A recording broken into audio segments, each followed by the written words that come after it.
Assalamualaikum warahmatullahi wabarakatuh. Kembali lagi bersama Psikologi Receh, di mana tema kita yang kita ambil adalah tema yang terkadang diabaikan, ya.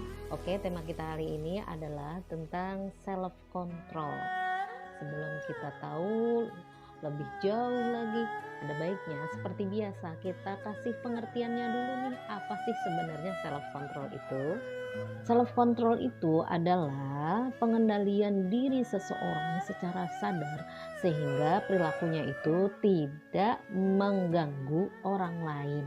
Berdasarkan kenakalan remaja itu semakin hari semakin meningkat, dari mulai kenakalan remaja dari mulai bolos sekolah, lompat pagar, kabur dari rumah, terus balapan liar, terus seks bebas, aborsi, perilaku-perilaku yang perilaku-perilaku kasar gitu ya, dengan bahasa-bahasa yang tidak terkontrol, bahasa-bahasa kasar yang kebun binatang semuanya keluar gitu ya, itu semakin hari semakin meningkat. Sebenarnya apa sih yang membuat perilaku tersebut itu muncul? Banyak kajian-kajian ngebahas kebanyakan itu biasanya karena faktor eksternal atau faktor luar, tanpa memikirkan faktor di dalam diri seorang remaja itu sendiri gitu.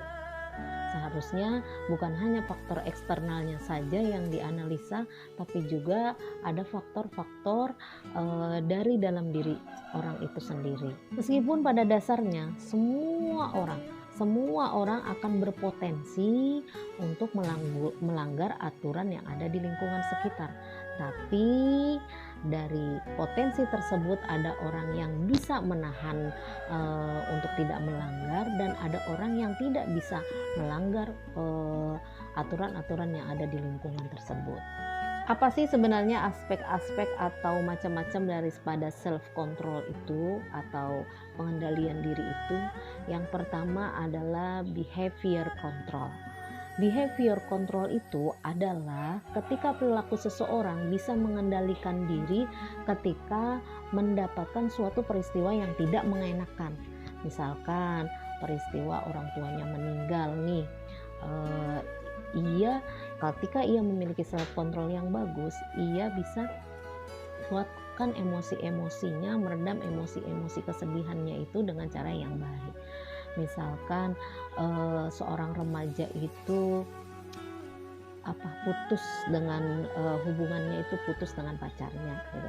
Ketika orang yang self controlnya bagus secara behavior, orang itu akan bisa mengontrol emosinya dengan cara-cara yang baik.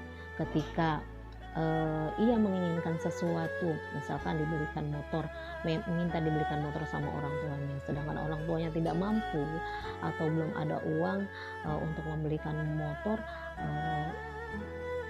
ekspresi yang keluar dari si anak itu, ia bisa menerima apa yang menjadi keputusan orang tuanya. Beda dengan orang yang kontrolnya nggak bagus itu, biasanya terkadang misalkan anak minta belikan motor tapi ternyata orang tuanya tidak bisa atau belum mampu untuk membelikan. Akhirnya dengan cara ia bolos sekolah, dengan cara ia marah-marah sama orang tuanya dengan bahasa kasar dan lain sebagainya. Yang kedua adalah cognitive control. Cognitive control itu adalah kemampuan seseorang di dalam mengontrol emosinya, mengendalikan dirinya itu ketika mendapatkan informasi-informasi yang sebenarnya belum tentu kebenarannya. Biasanya orang yang cognitive controlnya bagus nih, ketika mendapatkan informasi yang tidak bagus atau yang tidak sesuai dengan dia, atau mendapatkan informasi-informasi yang buruk itu, ia akan menginterpretasi kenapa orang itu melakukan hal tersebut, kenapa orang itu berbicara seperti itu. Ia mempertimbangkan baik dan buruknya. Tapi ketika orang yang kognitif kontrolnya nggak bagus, informasi yang datang kepadanya atau yang ia dengar dari orang lain itu langsung tersulut emosinya, kepancing emosinya, atau mudah percaya apa yang disampaikan oleh orang tersebut. Yang ketiga adalah decisional control. Decisional control itu adalah kemampuan seseorang untuk memilih pilihan, keputusan, ketika mendapatkan suatu, keputusan, ketika mendapatkan suatu keputusan. Jadi dia memilih, ketika dia memilih ini resikonya apa. Ketika dia berbicara seperti itu, dia sudah tahu efek atau impact dari apa yang ia ucapkan tersebut. Kenapa sih self control itu sangat penting? Makanya tujuan daripada self control itu adalah kita nih, setiap manusia itu pasti semuanya beraktivitas. Dengan kita memiliki self control, kita mampu untuk merencanakan sesuatu. Kita mampu untuk mengambil keputusan dengan bijak. Kita mampu untuk menyesuaikan informasi-informasi yang kita dapat. Kita mampu untuk merancang sesuatu proyek itu dengan baik. Ketika kontrol kita bagus, apa yang kita setting, apa yang kita bicarakan, apa yang kita lakukan itu tidak melukai oleh orang lain. Manfaat daripada self control itu adalah ketika orang kondisinya itu baik, kontrol dirinya itu baik, maka orang itu akan baik pula kepribadiannya. Jadi ketika kita memiliki kontrol yang bagus, kepribadian kita sebisa mungkin dikontrol dengan baik, sebisa mungkin menyesuaikan diri dengan lingkungan-lingkungan di mana ia tinggal, sebisa mungkin ia mengendalikan emosinya sehingga ucapannya, bicaranya yang keluar itu tidak merugikan orang lain. Manfaat yang kedua, ketika orang memiliki kontrol yang bagus, ia mampu menghadapi dunia. Dunia yang begitu kejam seperti sekarang ini. Mampu menghadapi godaan apapun. Godaan ajakan teman-teman yang gak baik. Godaan ajakan teman-teman yang selalu berbicara bahasa kotor. Godaan-godaan informasi yang yang tidak bagus.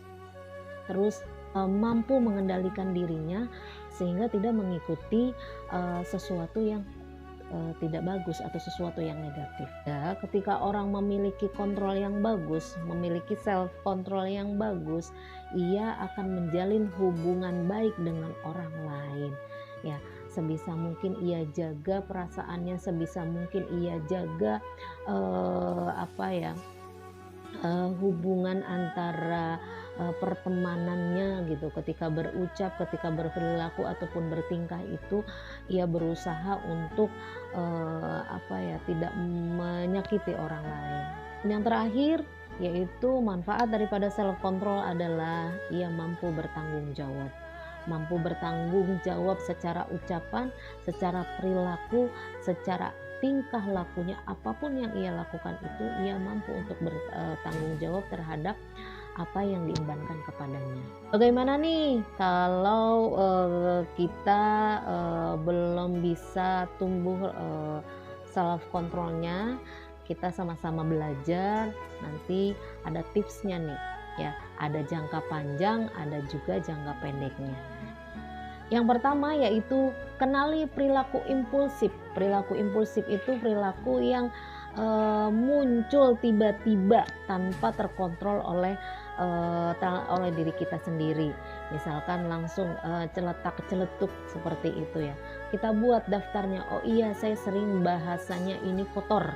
Bahasa saya ini selalu bilang anjing, bangsat, brengsek misalkan. Atau bahasa-bahasa binatang yang lainnya.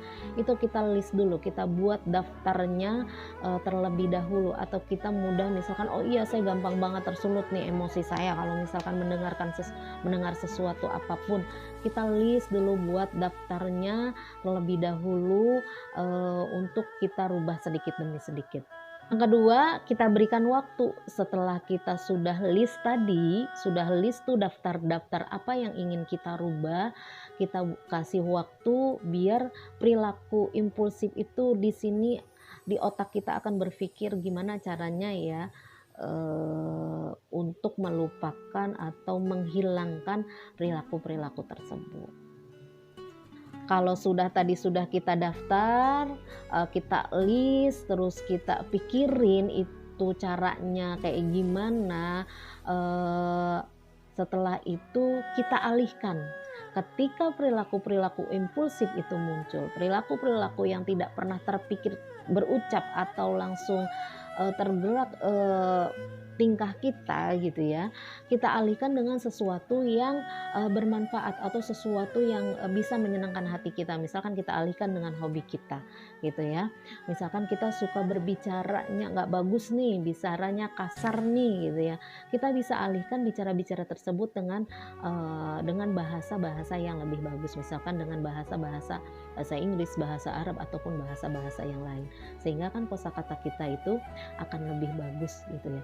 Ketika kita mudah sekali terpancing emosi kita, kita alihkan dengan cara mungkin, mendengarkan musik, main game, atau menulis yang sesuai dengan hati nurani kita. Apa sih yang membuat kita senang ketika kita lagi emosi, kita alihkan ke situ sehingga, perilaku-perilaku impulsif itu akan, terlupakan atau tereda sedikit demi sedikit.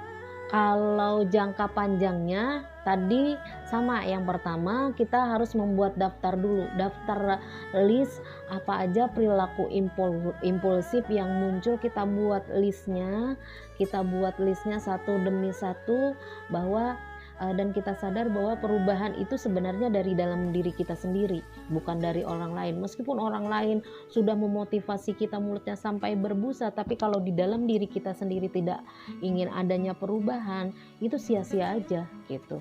Jadi kita buat daftar list, terus kita pikirkan masukan-masukan orang, gimana caranya perilaku-perilaku impulsif itu bisa tertahan, bisa tertekan, apalagi sampai sampai hilang gitu ya. Untuk jangka panjangnya yang kedua, tentukan perilaku mana yang akan dirubah. Kita rubahnya satu demi satu nih, misalkan perilaku impulsif kita banyak gitu ya. Kita tadi kan yang pertama sudah kita daftar listnya. Perilaku apa yang kita akan rubah? Misalkan pertama dari ucapan kita selalu menyakiti orang lain misalkan gitu ya. Kita buat daftar listnya dulu. Yang kedua perilaku kita, misalkan suka menendang, suka memukul atau gampang emosi, melontarkan kata-kata gitu ya. Gampang banget tersulut gitu. Kita buat listnya mana sih yang paling urgent gitu ya. Kita rubah satu demi satu gitu ya. Semua akan bertahap, tidak langsung 100% berubah, semua akan berproses gitu ya. Jadi memang butuh kesabaran yang banyak. Jangka panjang yang ketiga yaitu banyak studi atau informasi. Kita cari-cari informasi, bisa kita sharing sama teman dekat kita atau orang-orang terdekat yang kita percayai atau orang-orang yang kita hormati seperti guru, orang tua, atau orang-orang siapapun yang kalian kagumi, yang kalian bisa sharing, atau juga kalian bisa cari di situs-situs yang sebenarnya banyak sekali di internet yang kita cari. Panjang yang keempat yaitu kenali dengan jujur. Kita harus jujur dengan diri sendiri ya. Jangan sampai kita misalkan orangnya suka berucap kata-kata kasar nih, kita tidak menerima dengan ucapan kita seperti itu. Kita misalkan mudah sekali terpancing emosi kita kayaknya gue nggak begitu deh orangnya gitu. Jadi ketika ingin berubah, kita harus jujur sama diri kita sendiri, sebenarnya sifat kita seperti itu atau bukan gitu ya. Jadi kita harus ada kejujuran dalam diri sendiri. Oh iya, saya ini suka berbicara kotor, saya ini suka gampang banget emosinya tersulut, saya gampang banget nih suka kepancing emosi saya gitu ya.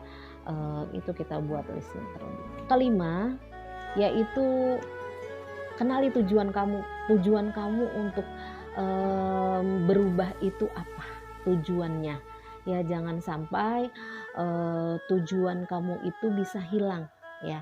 Tujuan kamu itu untuk memperbaiki diri kamu, misalkan tujuan kamu untuk memperbaiki diri kamu untuk menjadi orang yang lebih baik lagi gitu ya. Proses itu memang lambat, sedikit demi sedikit, tidak instan ya. Tujuannya harus dikuatkan. Tujuannya untuk apa? Apa karena motivasi orang tua yang ingin kamu menjadi baik gitu ya. Itu kan tujuan eksternal, tapi tujuan di dalam diri kamu itu agar memiliki self control yang bagus itu apa?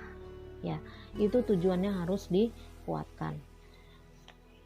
Yang keenam, catat progres atau perubahan dari perilaku kamu tersebut. Catat misalkan, oh iya, kalau perlu kalau kamu kasih tanggal.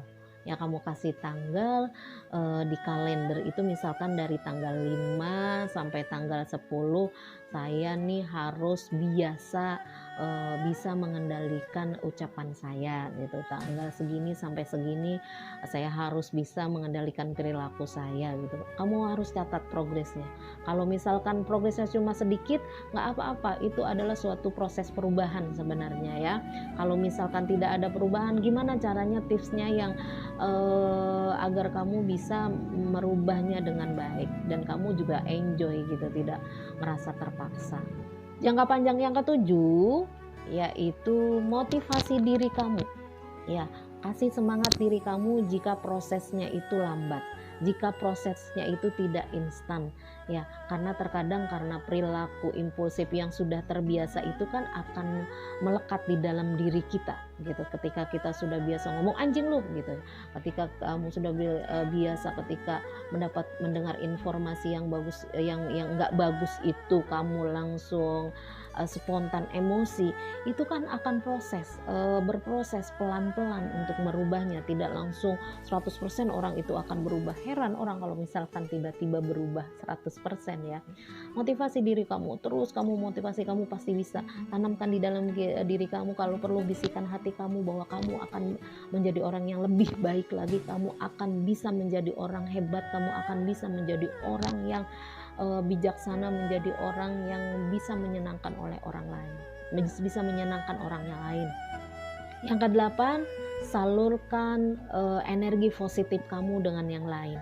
Ya, alihkan ya. Jadi energi-energi yang negatif yang akan keluar itu kamu salurkan dengan sesuatu hal yang lain. Misalkan ketika kamu mendapatkan informasi nih, mendapatkan informasi yang nggak bagus, kayaknya saya nggak begitu, kamu salurin. Hobi kamu itu apa?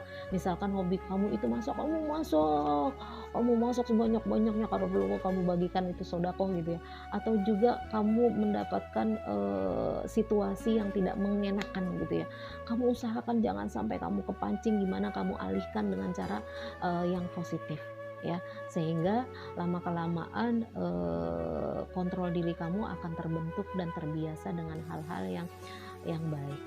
Yang kesembilan, yaitu kembangkan hobi yang baru. Misalkan hobi kamu kemarin memasak, kamu kembangkan hobi kamu misalkan dengan menulis, kembangkan hobi kamu dengan yang lain, dengan menulis, dengan membuat karya misalkan gitu, dengan membuat karya kreativitas gitu, atau hobi-hobi yang lain, misalkan suka dengan komputer, membuat animasi-animasi gitu, yang sebenarnya banyak sekali di YouTube channel itu sudah dicontohkan seperti itu. Angka 10, semangatkan diri kamu, jangan kamu buat down, jangan berpikiran negatif kalau bahwa saya nggak bakal bisa berubah gitu ya. Semangatin diri kamu kalau kamu bisa berubah, kalau kamu bisa menjadi orang yang jauh lebih baik daripada yang kemarin ya. Kamu yang dalam diri kamu yang menyemangati, bukan orang lain. Meskipun orang lain sudah banyak memberikan masukan, tapi kalau misalkan di dalam diri kamu tidak semangat, ngerasa kayaknya nggak bisa, pikiran-pikiran negatif mulu yang ada, itu nggak akan berubah kalau kayak gitu. Jadi motivasi di dalam diri kamu yang itu yang harus kamu tanamkan. 11, minta bantuan orang yang support sama kamu, bukan orang yang gak support ya. Minta bantuan sama orang yang support sama kamu, yang selalu menyemangati kamu ketika kamu terjatuh, menyemangati kamu ketika kamu salah, mengingatkan kamu ketika kamu melakukan hal-hal yang melukai orang lain. Minta bantuan kepada mereka ya, gimana caranya nih biar dia bisa berubah gitu, minta masukan, sharing sesuatu hal yang positif, minta bantuan ke mereka, karena teman yang baik itu adalah teman yang berani mengungkapkan kesalahan teman dekatnya, bukan teman yang ketika temannya salah itu menjauh, ketika temannya salah itu dia diem, ketika temannya salah itu dia masa bodoh. Itu bukan teman yang memberikan support gitu ya. Jadi ketika teman yang memberikan support itu adalah teman yang selalu memotivasi ketika kamu salah, ketika kamu senang, ketika kamu susah, itu ia selalu ada. Oke, sampai di sini dulu materi kita kali ini, mudah-mudahan bermanfaat. Dukung kita, channel kita dengan cara klik subscribe, like, komen. Masukan-masukan kalian akan sangat bermanfaat untuk perkembangan channel kami.